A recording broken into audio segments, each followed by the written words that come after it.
Hey, what is going on, guys? I got a question today morning. Is drinking a sin? The first thing which I want to tell you is that the Bible does not require teetotalism. And the reason I'm saying that is because a lot of churches, they look down on people who have even a sip of wine and they say, oh, that guy, he's a wine drinker. To the point where people who are not teetotalers feel this tremendous guilt in themselves, which is not what the Bible preaches. In fact, we read in the Gospels that Jesus actually turned water into wine. He wouldn't do that if it was evil.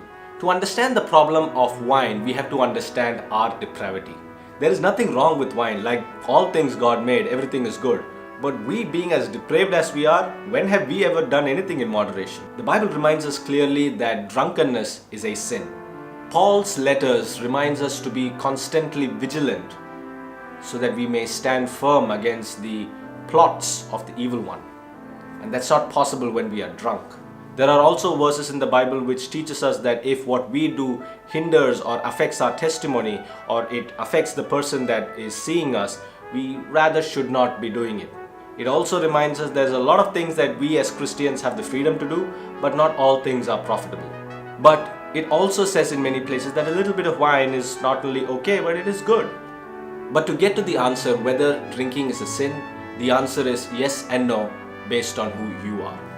For example, I am not tempted by cigarettes. I don't smoke.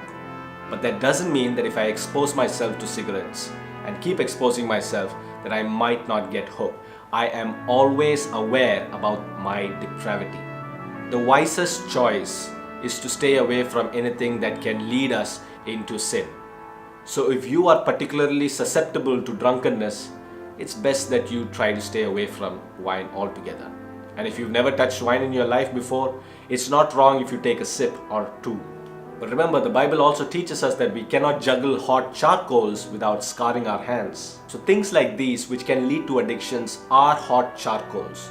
And the more you try to juggle them, you are going to scar your hands. So again, the wisest choice is to be able to abstain from anything that might even cause you to sin. So to answer your question, is drinking a sin? Drinking a little bit of wine is not a sin, but getting drunk definitely is. I know the answer is both here and there, but these are one of the topics that God decided not to give a, outright answer for, and let us exercise our freedom in Christ. And so this answer is for you and not for your friend. In closing, I just want to say that each one must decide for themselves whether they drink wine to the glory of God or to run away from the glory of God.